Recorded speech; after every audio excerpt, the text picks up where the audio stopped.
Good morning, सुप्रभात। कैसे हैं आप सब? आइए आज हम बात करते हैं संस्मरण।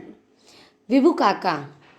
विभू काका संस्मरण की रचना लेखक हिमांशु जोशी ने की है।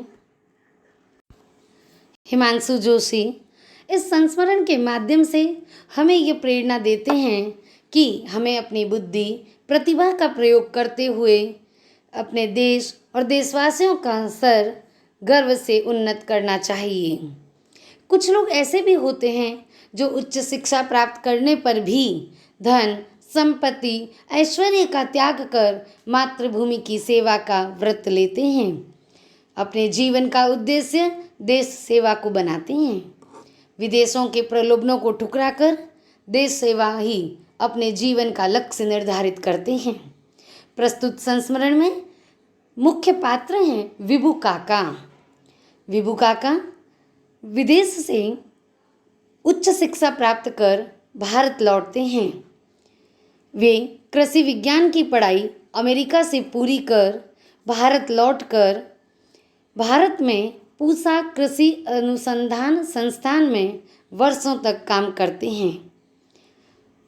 देश में अधिक फसल कैसे उत्पन्न हो, कम वर्षा में गेहूं की फसल अधिक कैसे हो, मक्का की फसल उन्नत कैसे बने आदि महत्वपूर्ण खोजें की। उनका जीवन बहुत ही सादा और सरल था। वर्षों बाद जब लेखक उनसे मिले तो उनकी प्रसन्नता झलक रही थी। लेखक ने देखा कि विभू काका अपने गांव में खेती करते हैं। उनके पास ट्रैक्टर हैं, गायें हैं। शांति से वे अपना जीवन व्यतीत करते हैं। विभू काका का मानना था कि प्रकृति की खुली किताब तो हमारे गांव हैं।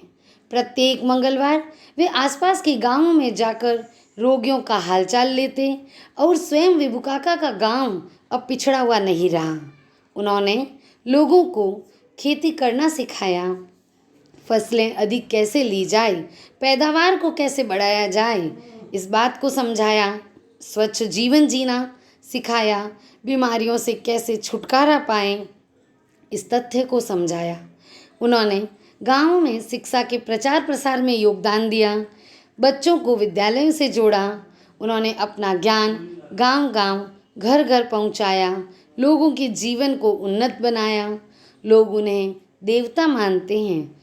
सच में जो दूसरों के लिए जीते हैं वे देवता के समान ही होते हैं। लेखक हिमांशु जोशी हमें विभू काका के सादगीपूर्ण जीवन से परिचय कराते हैं। उच्च शिक्षा प्राप्त करने के बाद भी देश सेवा कर वे अपने जीवन को देश के लिए समर्पित कर देते हैं। धन्यवाद।